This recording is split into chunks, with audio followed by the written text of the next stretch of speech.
Thank you for joining this episode of our webinar series on best practices in eDiscovery. Today's session is focused on best practices executing a successful document review. We've got a couple of amazing guest speakers joining us today. My name is Jeff Fugitt. I'm the Chief Revenue Officer for Lexby, and I'll be the moderator for today's event. We've got a lot of information to cover, so I'll work through the introductions quickly and then turn it over to our friends from Esquire. About our webinars take place monthly and cover a variety of relevant eDiscovery topics, trends, best practices, and strategies. We've got limited seating, so be sure to register early for the sessions that are of interest to you.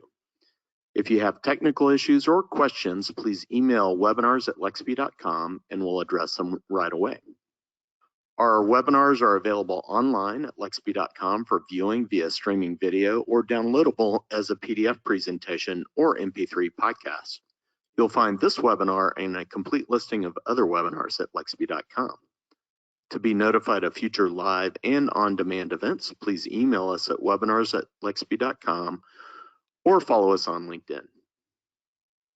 So a little bit about Lexby. We're headquartered in Austin, Texas, and we provide a very affordable cloud-based eDiscovery platform and services. We specialize in equipping organizations with an eDiscovery solution that gives them full control over the eDiscovery process, DIY capabilities, and incredibly fast performance. We're the industry's most affordable and full-featured DIY cloud-based eDiscovery platform. We're the industry's fastest eDiscovery processing and document review platform. We deliver the industry's fastest return on investment per a study that was done by G2 Crowd. We have experienced eDiscovery specialists and expert consultants who are all ACED certified. And if you'd like a demonstration of our platform, simply email us at sales@lexby.com and we'll get that scheduled. We've got two guest speakers joining us today. The first is Julia Shapiro. Julia is a lawyer and the founder and CEO of Esquire, the leading and most established technology-based legal staffing platform, which helps law firms and in-house legal departments instantly connect with a vetted and verified freelance workforce. Julia was named one of LinkedIn's 2015 Next Wave of Top Entrepreneurs Under 35, a Millennial to Watch by Legal Tech News, and to the Fast Case 50. She has been a panelist, speaker, and CLE presenter at organizations ranging from the NASDAQ to Stanford and Yale law schools, and industry conferences such as ClioCon. Her writing has been published in Bloomberg Law and other legal industry-focused publications. Joining Julia is Catherine Enck. Catherine is the COO of Esquire and a seasoned operations leader with over 9 years of experience in accounting, operations, and HR. She started her career at an accounting firm and then transitioned to accounting, operations, and HR in the tech world, where she helped scale an organization from 14 to 75 employees and then through a merger. Catherine joined Esquire in 2016, and in addition to operations, liaises with and manages Esquire's major eDiscovery accounts. She has been a panelist and speaker on topics ranging from staying at the forefront of eDiscovery changes, the future of work, and implementing diversity and inclusion in tech. Now, I'm going to ask for your participation in a couple of polling questions to help set the stage for Julia and Catherine. And our first polling question is, how often do you deal with document-intensive cases that require the help of contract attorneys to complete the document review? And while you're answering that question, I'll thank you for participating in our polling questions today. All right, and I'll go ahead and close that out. And then our second polling question is, are you seeing a tightening of deadlines for eDiscovery by the courts to accelerate dockets in an effort to recover from COVID-related delays?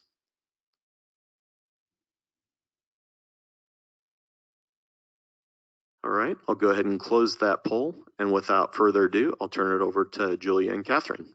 Hi, everyone. I am Julia Shapiro. I am the CEO and founder of Esquire, and we are an online legal staffing platform that I developed based on my experience working in a commercial litigation department of an AM Law 200 firm. And I am Catherine Enck. I'm the COO of Esquire, and I have been working with Julia for 5 years, building the product that we have and putting the teams together that we have for the many law firms we've been working for. Great. So I will get down to business on why we're all here today. Going into battle, document review 101 for boutique firms.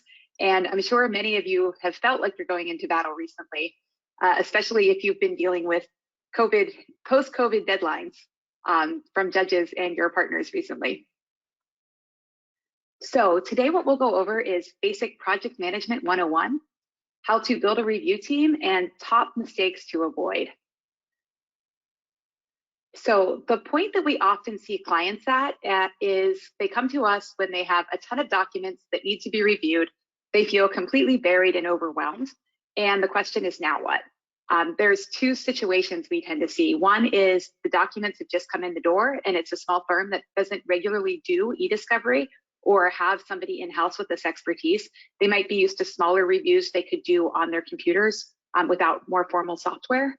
The other instance that we see is people who have started a review, haven't done things necessarily properly or with the right expertise, and they come to us for outside expertise and teams to help fix where they are right now. Okay, so project management 101. What we'll be reviewing in project management is the type of document review and how you will be using your reviewed documents, the key factors you want to consider when structuring a review, choosing a software, and then your initial case assessment, building a protocol, and building a coding menu. So the first question you want to ask yourself is, why am I doing this review? And if you've ever wanted to be an architect, here is your chance. You are the architect of this review. You are blueprinting how this case is going to go with your documents. So the important thing to think about is the ultimate purpose. Am I producing to an opposing party? In which case you want to make sure you're catching and flagging any hot docs, anything privileged, anything confidential. Is this just a privilege review where we're making sure that nothing is getting through that's, attorney-client privilege? Are we analyzing documents that have come to us and we want to make sure we see any smoking guns or hot documents and get all the information we need to build a case? Or are we looking through our documents for depositions, expert analysis, case strategy? So thinking about that purpose as you set up your review is very important, and also thinking about how you want to use these documents afterwards. So maybe there's an internal investigation or a government investigation. There could be potential civil suits coming out of this later, or you want the documents for a case in a sense that you can use them for your case strategy ongoing. So you really want to think about your ultimate purpose and how you want to use the documents so that if necessary, they will be valuable to you afterwards, and all of their value is not just in a single review. So factors to consider. I put this one first because we're seeing a lot of this right now. Sometimes opposing parties have not negotiated much over the past year or so while courts have been backlogged, and the judges get a little angry, and as a result, they impose incredibly harsh deadlines. This happens before the pandemic, it will happen after it, but it's definitely something we're seeing right now. So what happens is lawyers panic. The judge says they need to get everything to them by a week from now. They have 1 million documents. A way to not try to run an entire review in a week is to consider a rolling production. So if you start producing high value documents first to the other side, that can often calm things down, calm the judge down, lower the temperature, and allow you to have more time to properly think through and conduct a review. Another thing to think about is if you think privilege fights are going to take a long time and really slow down the document review, you might want to bifurcate your review. So first go through, produce everything that's unprivileged, then in the second half, while the other side is chewing on those documents, you spend more time going through the nuances of privilege and raising those issues and negotiating in court and with opposing counsel. Also really important, another huge mistake we see is that people don't resolve outstanding discovery issues before they begin the review. And if you don't have a couple of key issues finalized, you will just be reviewing the documents all over again. So you want to think about your protective orders and confidentiality coding, so you're not going back to do a second pass and recoding for confidentiality. For search terms, have you agreed upon them? You might be coding and looking for the wrong search terms, or looking for a set of documents that does not encompass all of the search terms that you agreed upon or that is imposed by the case. You want to think about outstanding objections that you might need to resolve that could significantly change your review, especially the way of what you need to redact, like financial, health, payroll records. Another thing is if you can get custodians knocked out, you can really reduce the size of your document review and your production. So you don't want to over review, and then also you don't want to necessarily have a whole other tranches of documents to review after you think you're already done because you haven't worked out which custodians need to be reviewed. Other factors are the number and type of documents. So you will still find instances where you will have a lot of paper records. It's really important to determine the best way to upload these, specifically to preserve their context. If you have things that are uploaded willy-nilly, the attachments in the order of the documents is being compromised, you could have a really tough review. You could be violating privilege agreements you've come to about privilege and families of documents coding. So you really want to have a strategy for uploading your paper records and not just necessarily outsource it to a company that's not going to do things properly, or where you're not instructing them how you want them to upload the documents to preserve their context. Access challenge files is another thing. You want to see if there are a lot of accessed or encrypted documents, and you want to have a strategy for both with opposing counsel and with your eDiscovery vendor of how you're going to unencrypt these, and if any files are compromised or damaged, how you're going to handle those. Once we've considered those, we can start assessing the case for review. So as we discussed, again, once you've looked at all those factors, you again want to think about the main purpose of your case and consider the subject matter and related time and expense. So if you have documents that require a lot of redactions or a lot of privileged information, you really want to think about how that's going to factor into your timeline and how you're going to be able to meet deadlines and the cost of the review. Obviously, if you have a simple review with a couple of issues and no redactions, it's going to be a pretty fast review.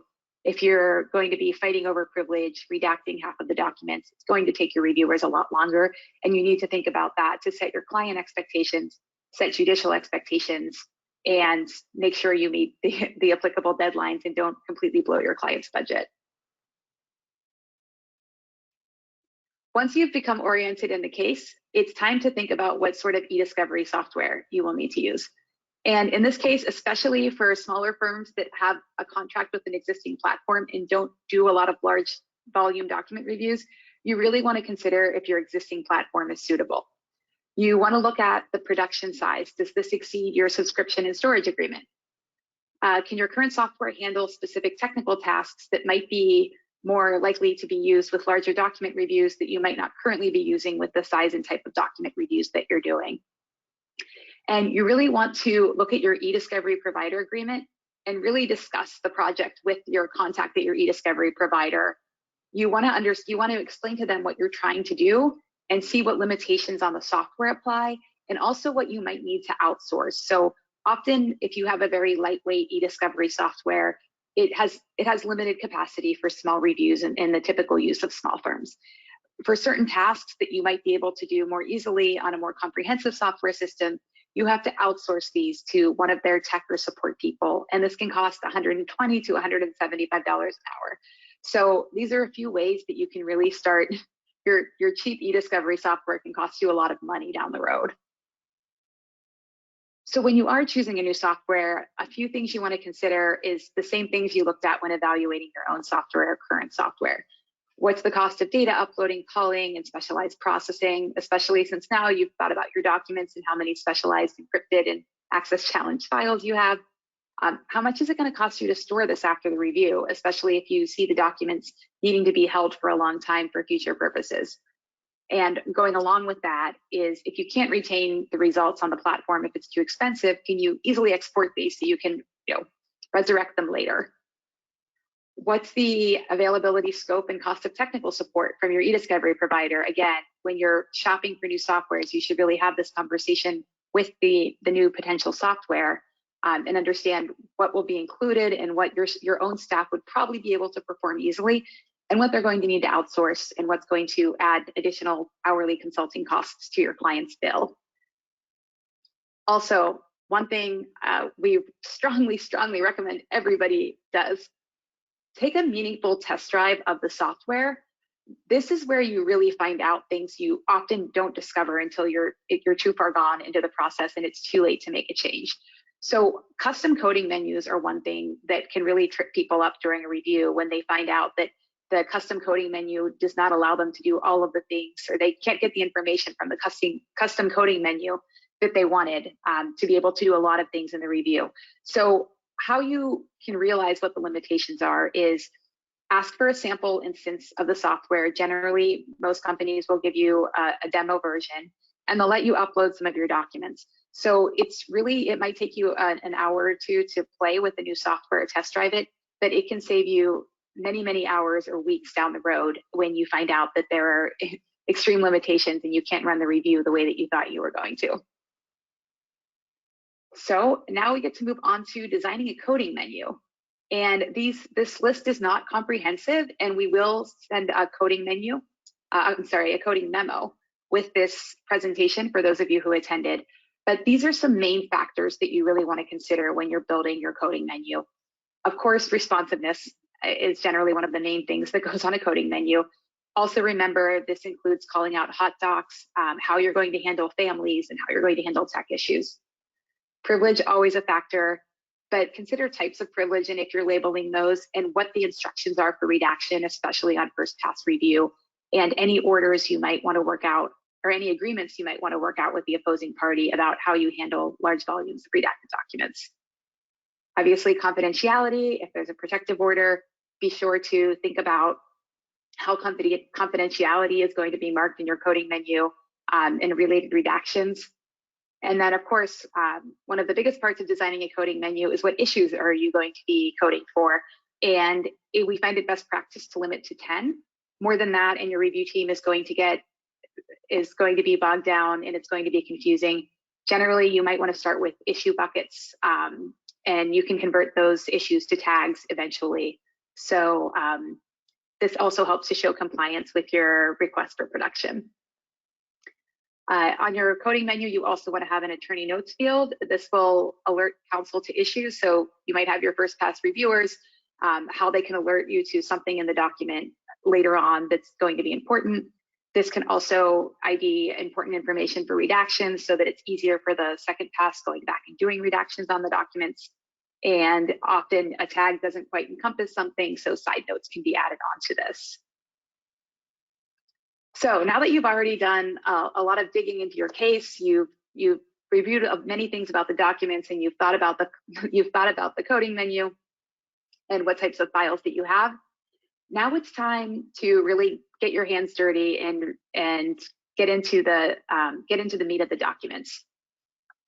So first, especially for a production to opposing counsel, it's really worthwhile to spend a couple of hours with targeted searches in the current document population.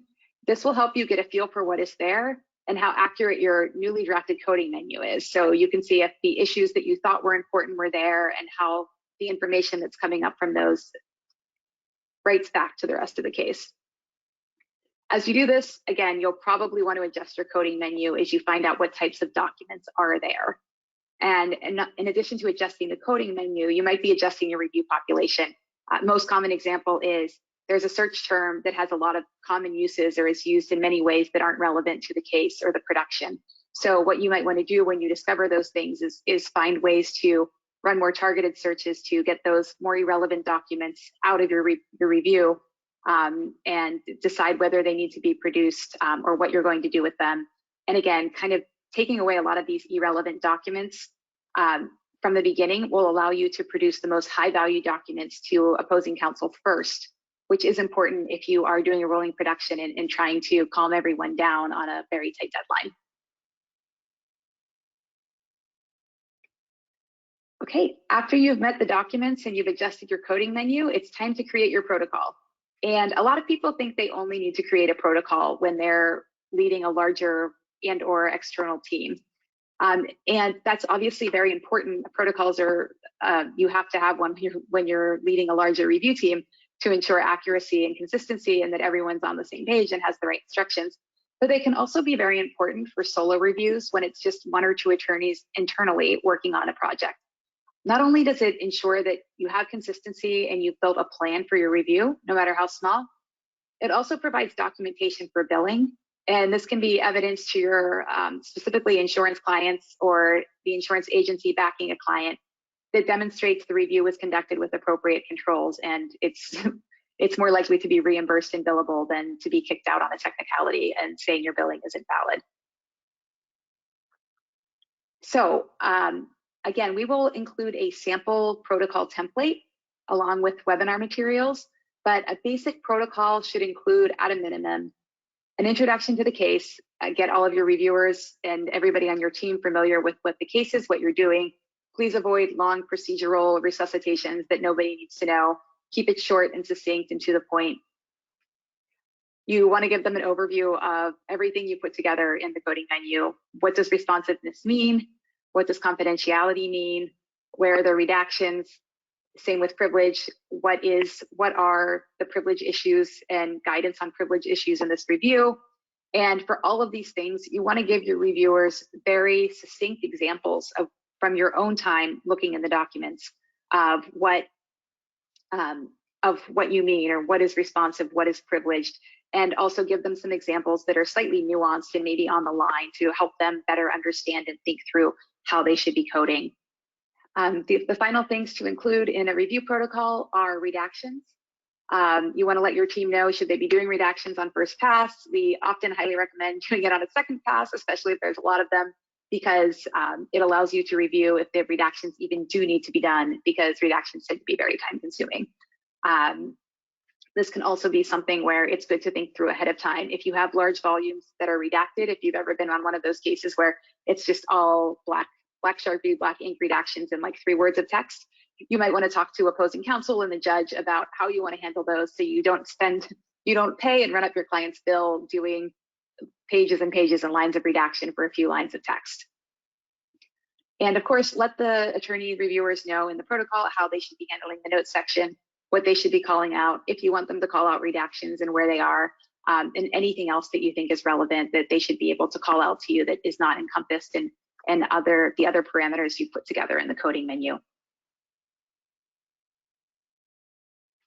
And now that we've had a protocol, we will move on to building a review team, and I will turn it over to Catherine. All right, thank you, Julia.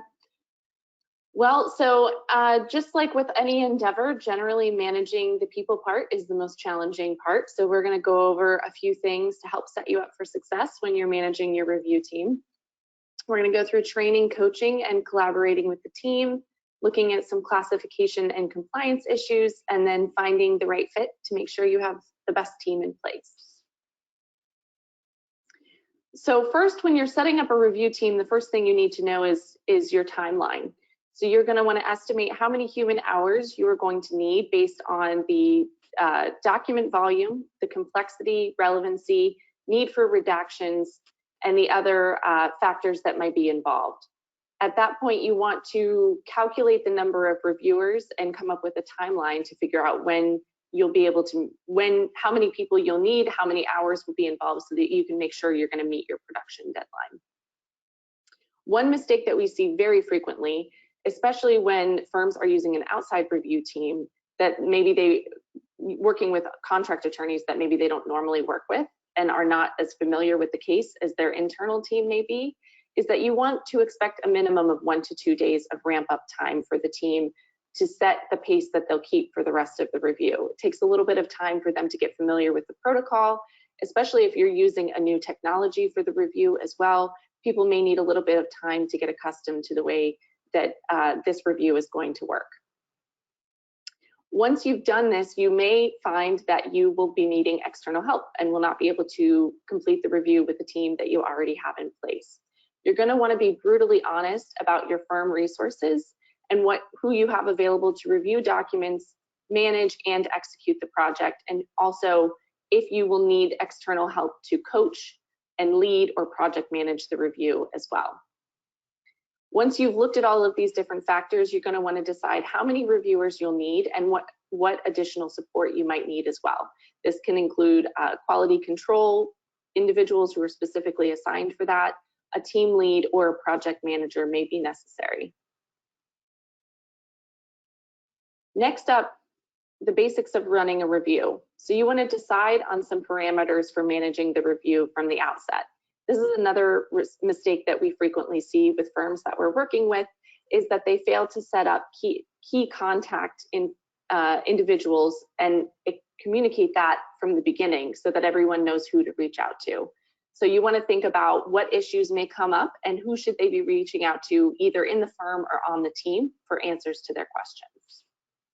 We often recommend that you set up separate points of contact for tech issues, substantive review questions, and then also any billing questions that people may have. Another big mistake that we often see is using email as a collaboration tool for reviews. This is very chaotic. It leads to a lot of issues, and we recommend finding a real-time collaboration tool like Basecamp or Slack, where people can go back and reference answers that you've given to the group. This is especially important because sometimes you'll find that people will need to drop off of a review, especially if you're using a contract review team. They may have something come up, and then if they're already on the email thread, they may continue to get information sent to them about the review that they really should no longer have access to. Additionally, it's just a very annoying and chaotic way to continue to keep people up to date. So it's better to find and use a safe, secure, real-time collaboration tool. Next, you're going to want to create some metrics for the reviewers. As we stated before, you're going to want to give folks 1 to 2 days to get up to pace, but you do want to have in mind an expected pace of how many documents you anticipate folks will be able to get through, either per hour or per day, and then adjust as the review progresses. So you may find that some people are hitting batches that have more complicated documents and take longer for them to get through. Obviously, you're going to want to base it on an average and not just look at it in a microcosm. But it's very helpful to know if people are getting through the documents that you need early on in the review so that you know if you need to add additional resources in order to make your production deadline. And then next up, it's really important to set up a kickoff meeting and a training call. This is a great opportunity for everybody to get on a call. You can explain the protocol, chain of command, and answer any preliminary questions. It's much more efficient to do it this way and get all of the questions out of the way and make sure everyone's on the same page than answering everybody's questions individually as you go. All right.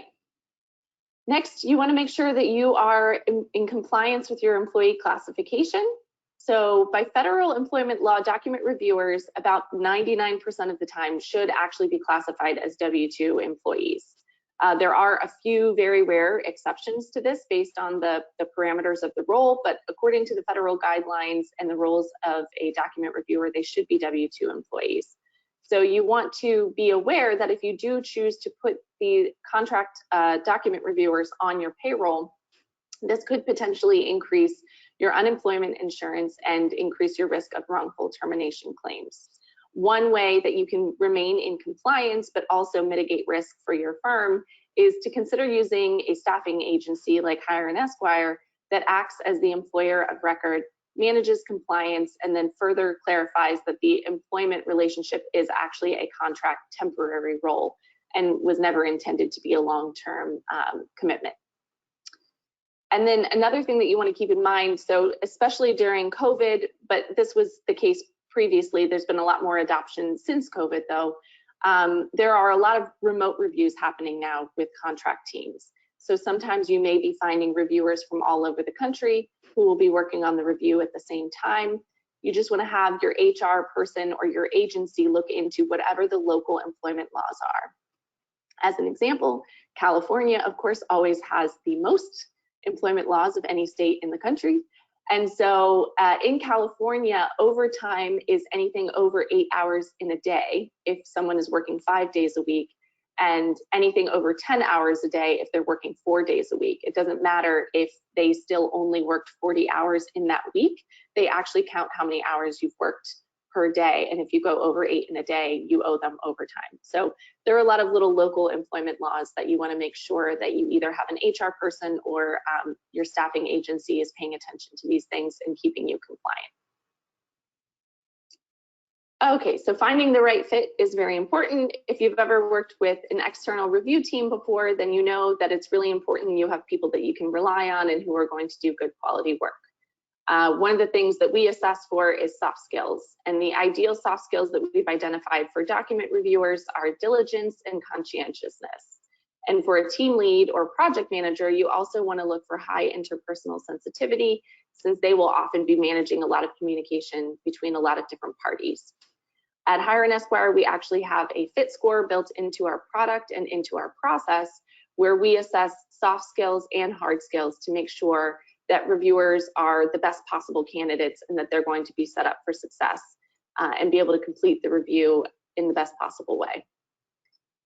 And if you are hiring external teams and expect to be doing document reviews regularly, where you need to bring on contract reviewers, you might want to consider building a strong relationship with either a contract review team or an agency that you can count on for quality work, so that they'll prioritize your projects over others and make sure that you're always getting the best reviewers. So we regularly work with certain clients, and they have specific reviewers that we work with that they really like. We have identified highly performing reviewers who have always gotten great reviews from a variety of clients. They have great references. They're very dependable, which is really important in these contract reviews, because sometimes people can sort of get used to just jumping from review to review and are not always as dependable as you would like, especially when you have a very urgent production deadline that you're trying to make, and every single person who is reviewing counts.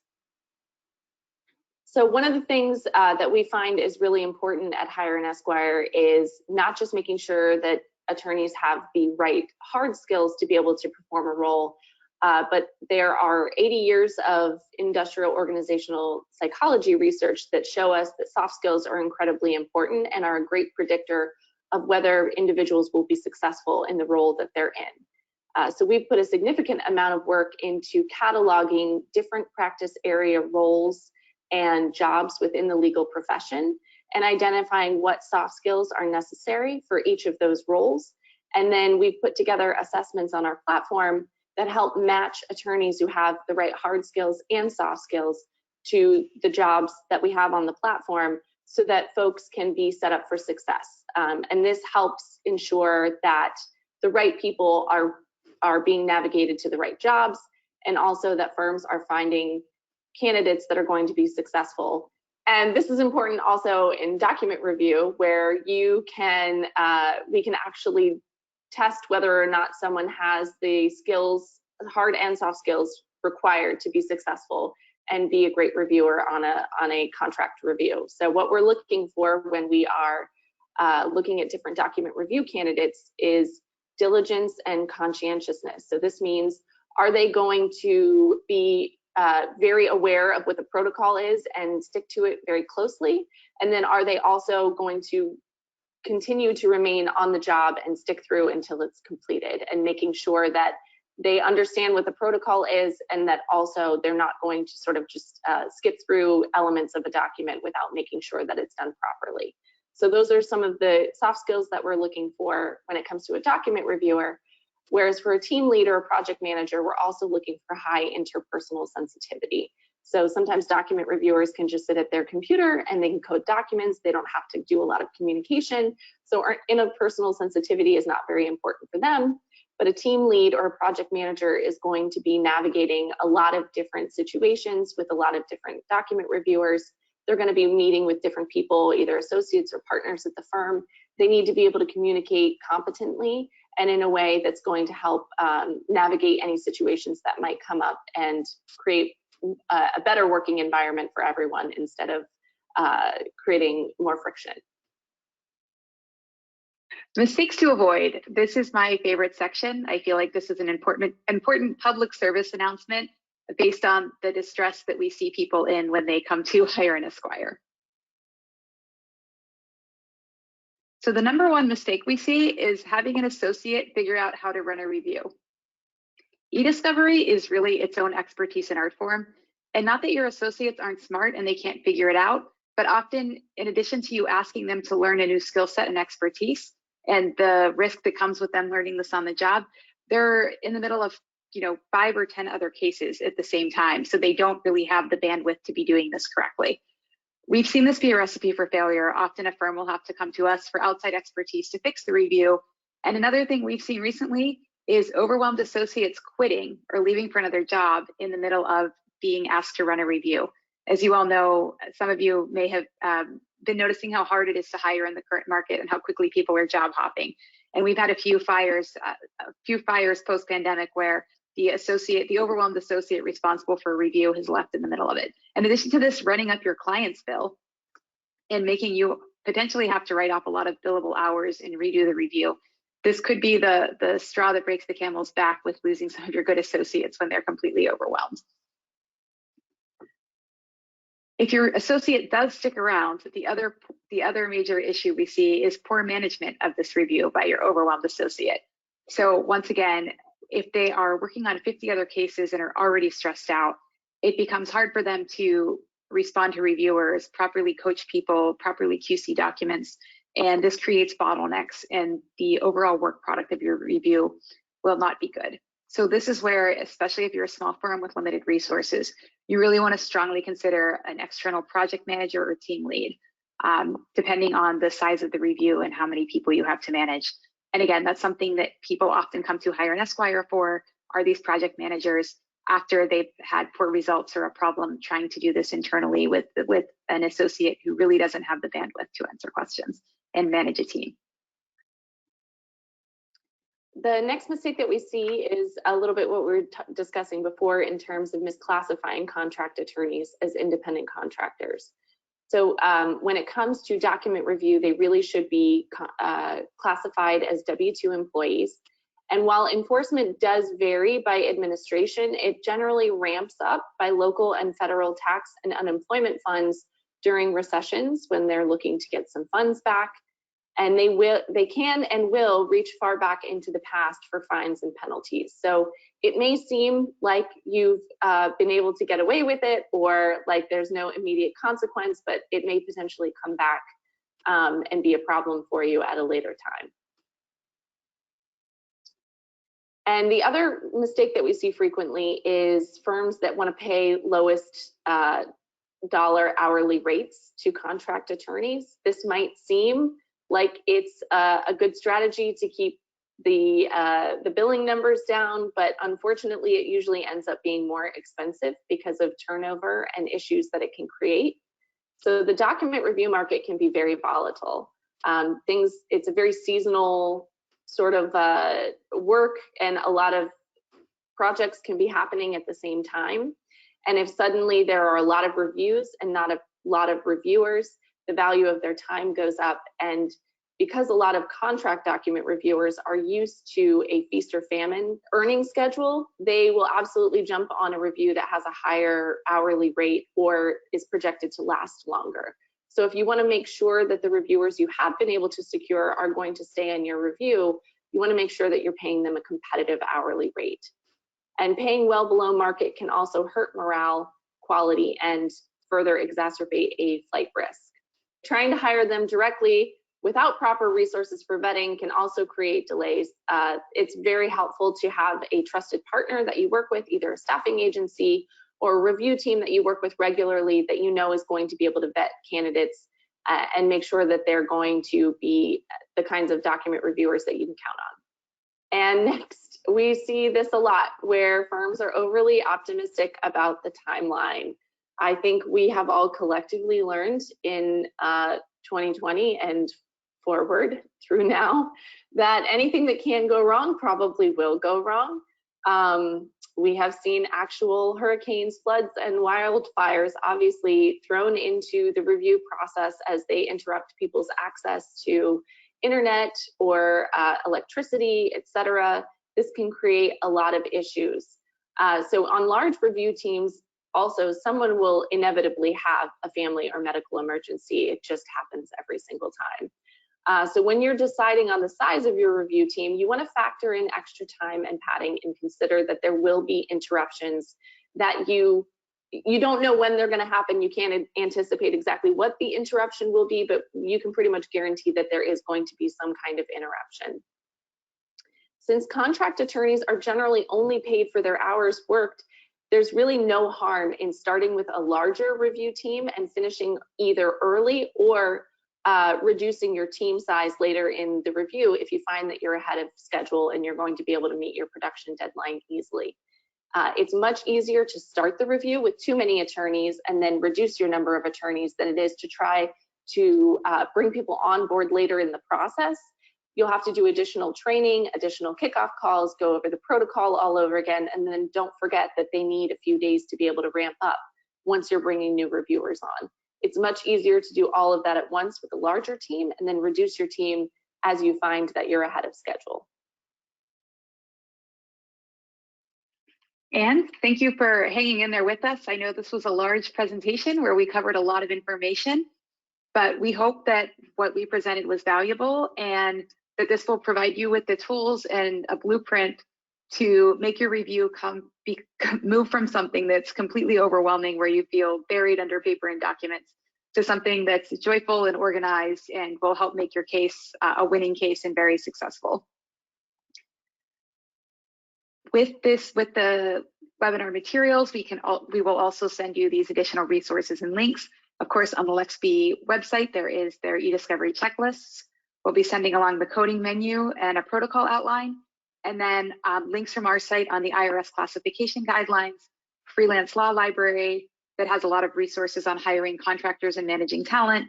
And then soon we will be putting together up on our website, or soon live on our website, will be the ultimate guide to document review project management that will have very similar material to what was covered in this presentation, that will walk you through the process and be more of a paper guide for you than a live presentation.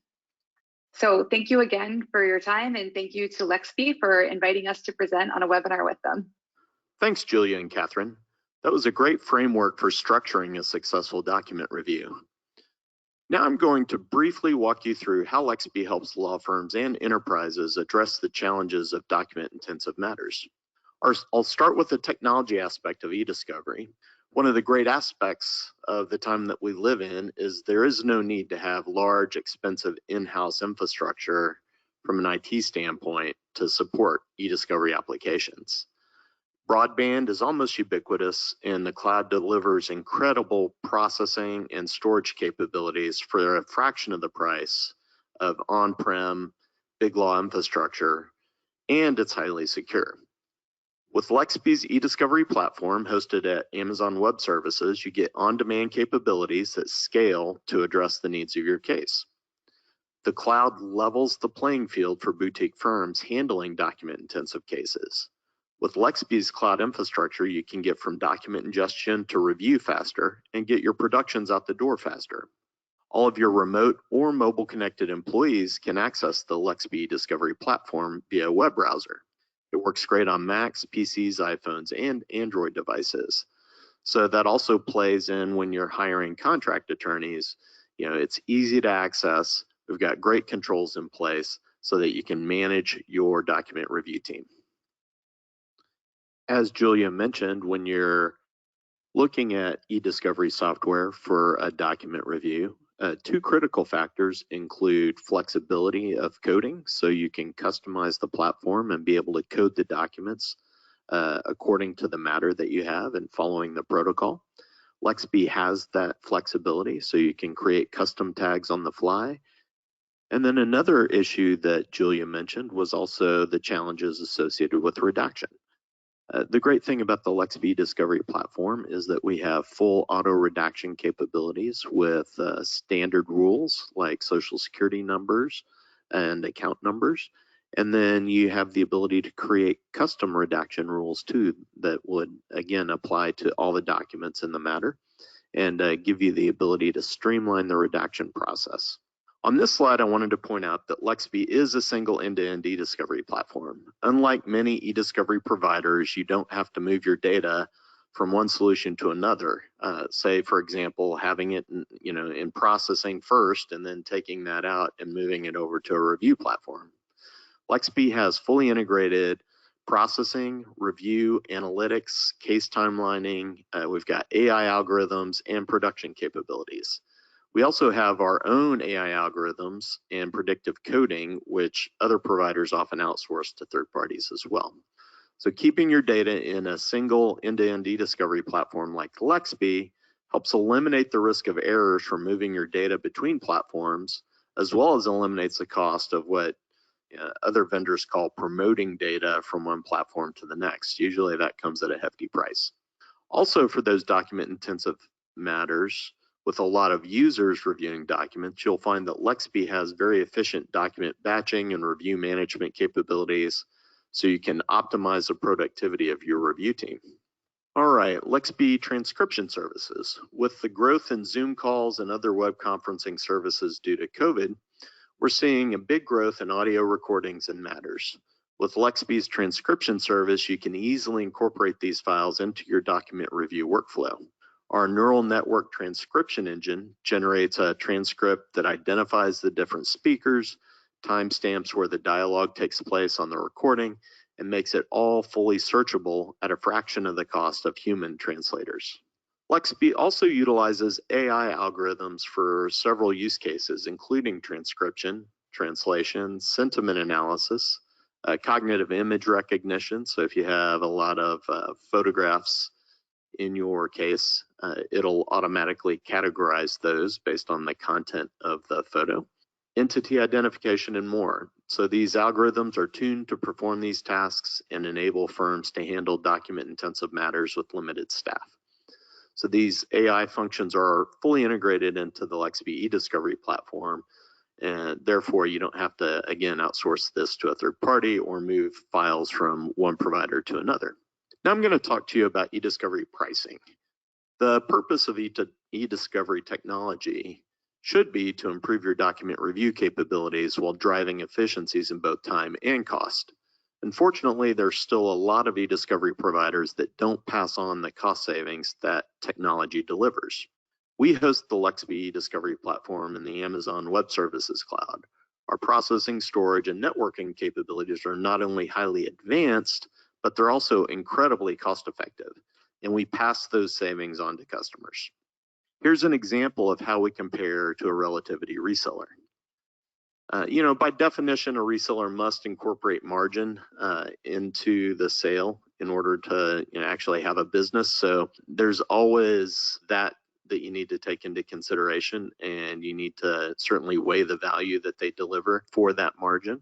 We've engineered and developed our own cloud-based eDiscovery platform, and we started doing that more than 15 years ago, and we continue to innovate and improve with each new release. In this comparison, you'll see that the relativity reseller charges $30 per gig for data ingestion. Our highly efficient processing servers enable us to offer this for free. And as I mentioned, while the concept of promotion might sound good, this is usually a cost associated with moving data from one platform to another. The Lexby eDiscovery platform is an end-to-end platform and doesn't require you to move your data. Not only does this save you the $125 per gig in this case, but as I mentioned before, it also helps eliminate data handling errors. We also don't charge user fees, so you can have as many as you need at no additional cost. If you need to hire contract attorneys for a large document review, it won't cost you anything additional in terms of user fees or user licenses. We also have 7 different permission levels to help keep your data secure. We don't nickel and dime you either with OCR or electronic endorsement fees. Here they're charging that on a per page basis. We also have highly advanced analytics integrated to the platform at no additional cost, and we're able to deliver savings on the hosting costs too. In this case, they're at $8 per gig per month, and we're at $5 per gig per month. And that's really the starting point of our subscriptions. The more data and the longer the term, the lower the per gig rate. Regardless of if your case is small or document intensive, I'm confident you'll find that Lexby delivers the industry's best return on investment. And with that, I'll ask our last polling question. Would you like a demo of the Lexby eDiscovery platform? While you're answering that, I'll thank you for attending today's session. We'll be making the following available to webinar attendees: a recorded streaming version, an MP3 podcast, a PDF.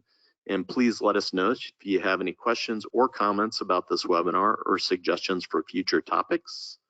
You'll find at the end of our webinar, there'll be a survey. We take that very seriously and would love to get your feedback on today's session.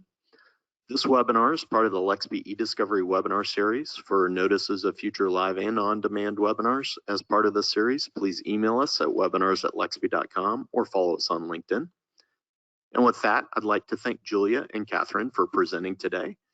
And I'd like to thank everybody for attending. Watch your inbox for an invite to our next webinar on best practices in eDiscovery. Take care.